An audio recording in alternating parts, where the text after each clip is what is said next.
We got up, and she explained that we were going to find the host. I had never met him, she said, and it was making me uneasy. The undergraduate nodded in a cynical, melancholy way. The bar, where we glanced first, was crowded, but Gatsby was not there. She couldn't find him from the top of the steps, and he wasn't on the veranda. On a chance we tried an important-looking door, and walked into a high Gothic library, panelled with carved English oak, and probably transported complete from some ruin overseas. A stout, middle-aged man with enormous owl-eyed spectacles was sitting somewhat drunk on the edge of a great table, staring with unsteady concentration at the shelves of books. As we entered, he wheeled excitedly around and examined Jordan from head to foot. "What do you think?"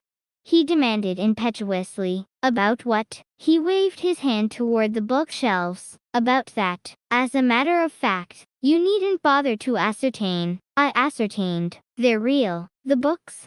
He nodded. "Absolutely real, have pages and everything. I thought they'd be a nice durable cardboard. Matter of fact, they're absolutely real. Pages and here. Lemma show you." Taking our skepticism for granted, he rushed to the bookcases and returned with volume 1 of the Stoddard Lectures. "See," he cried triumphantly. "It's a bona fide piece of printed matter. It fooled me. This fellow's a regular Belasco. It's a triumph. What thoroughness. What realism. Knew when to stop to didn't cut the pages. But what do you want? What do you expect?" He snatched the book from me, and replaced it hastily on its shelf, muttering that if one brick was removed, the whole library was liable to collapse. "Who brought you?" he demanded. "Or did you just come?" "I was brought." Most people were brought. Jordan looked at him alertly, cheerfully, without answering. "I was brought by a woman named Roosevelt," he continued. "Mrs. Claude Roosevelt. Do you know her?" "I met her somewhere last night. I've been drunk for about a week now, and I thought it might sober me up to sit in a library." "Has it?" "A little bit, I think. I can't tell yet. I've only been here an hour." "Did I tell you about the books?" "They're real." "There, you told us." We shook hands with him gravely, and went back outdoors. There was dancing now on the canvas in the garden. Old men, pushing young girls backward in eternal graceless circles. Superior couples holding each other tortuously, fashionably, and keeping in the corners. And a great number of single girls, dancing individualistically or relieving the orchestra for a moment of the burden of the banjo, or the traps. By midnight, the hilarity had increased. A celebrated tenor had sung in Italian, and a notorious contralto had sung in jazz, and between the numbers, people were doing stunts all over the garden, while happy vacuous bursts of laughter rose toward the summer sky. A pair of stage twins who turned out to be the girls in yellow did a baby act in costume, and champagne was served in glasses bigger than finger bowls. The moon had risen higher, and floating in the sound was a triangle of silver scales, trembling a little to the stiff, tinny drip of the banjos on the lawn. I was still with Jordan Baker. We were sitting at a table with a man of about my age, and a rowdy little girl who gave way upon the slightest provocation to uncontrollable laughter. I was enjoying myself now. I had taken to finger bowls of champagne, and the scene had changed before my eyes into something significant, elemental, and profound. At a lull in the entertainment, the man looked at me and smiled. "Your face is familiar," he said, politely. "Weren't you in the 3rd Division during the war?" "Why, yes. I was in the 9th Machine Gun Battalion. I was in the 7th Infantry until June 1918. I knew I'd seen you somewhere before." We talked for a moment about some wild, gray little villages in France. Evidently he lived in this vicinity, for he told me that he had just bought a hydroplane, and was going to try it out in the morning. "Want to go with me, old sport?" "Just near the shore along the Sound." "What time?" "Any time that suits you best." It was on the tip of my tongue to ask his name, when Jordan looked around and smiled. "Having a gay time now?" she inquired. "Much better." I turned again to my new acquaintance. "This is an unusual party for me. I haven't even seen the host. I live over there." I waved my hand at the invisible hedge in the distance, and this man Gatsby sent over his chauffeur with an invitation. For a moment he looked at me as if he failed to understand. "I'm Gatsby," he said suddenly. "What?"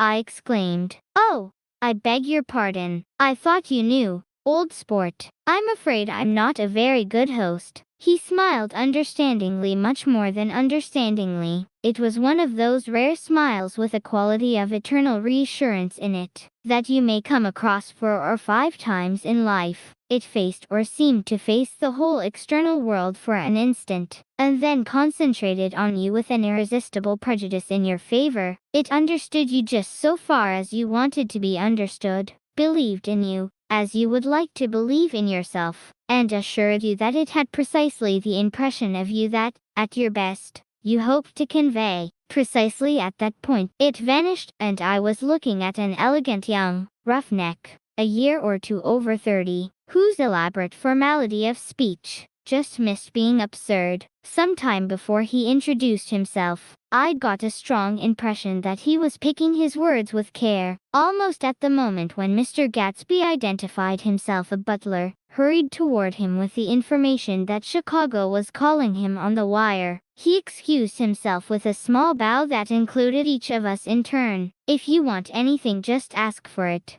old sport," he urged me. "Excuse me, I will rejoin you later." When he was gone, I turned immediately to Jordan, constrained to assure her of my surprise. I had expected that Mr. Gatsby would be a florid and corpulent person, in his middle years. "Who is he?" I demanded. "Do you know? He's just a man named Gatsby." "Where is he from, I mean?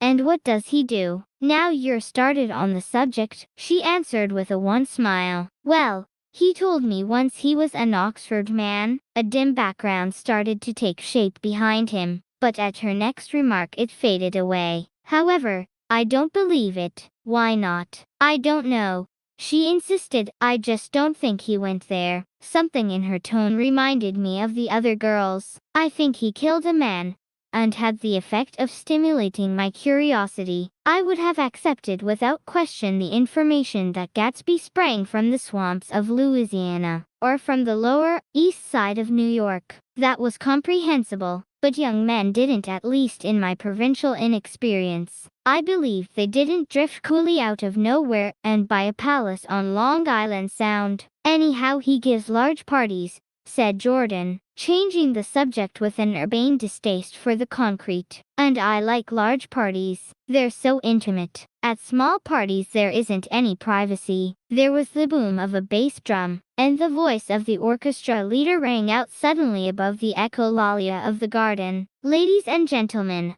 he cried, "at the request of Mr. Gatsby we are going to play for you Mr. Vladimir Tolstoy's latest work, which attracted so much attention at Carnegie Hall last May. If you read the papers you know there was a big sensation." He smiled with jovial condescension, and added some sensation.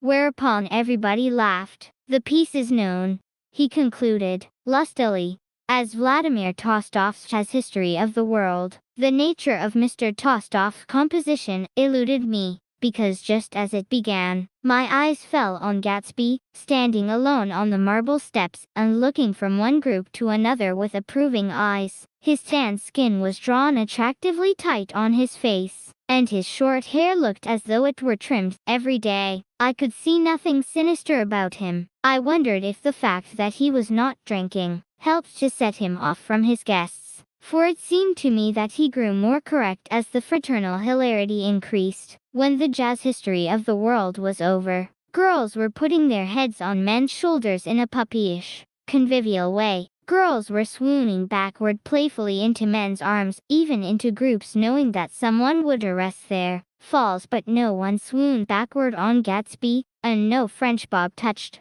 Gatsby's shoulder, and no singing quartets were formed with Gatsby's head for one link. "I beg your pardon." Gatsby's butler was suddenly standing beside us. "Miss Baker?"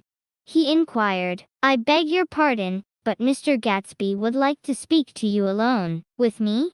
she exclaimed in surprise. "Yes, madam." She got up slowly, raising her eyebrows at me in astonishment, and followed the butler toward the house. I noticed that she wore her evening dress. All her dresses, like sports clothes, there was a jauntiness about her movements, as if she had first learned to walk upon golf courses on clean, crisp mornings. I was alone and it was almost 2. For some time confused and intriguing sounds had issued from a long, many-windowed room which overhung the terrace, eluding Jordan's undergraduate, who was now engaged in an obstetrical conversation with 2 chorus girls, and who implored me to join him.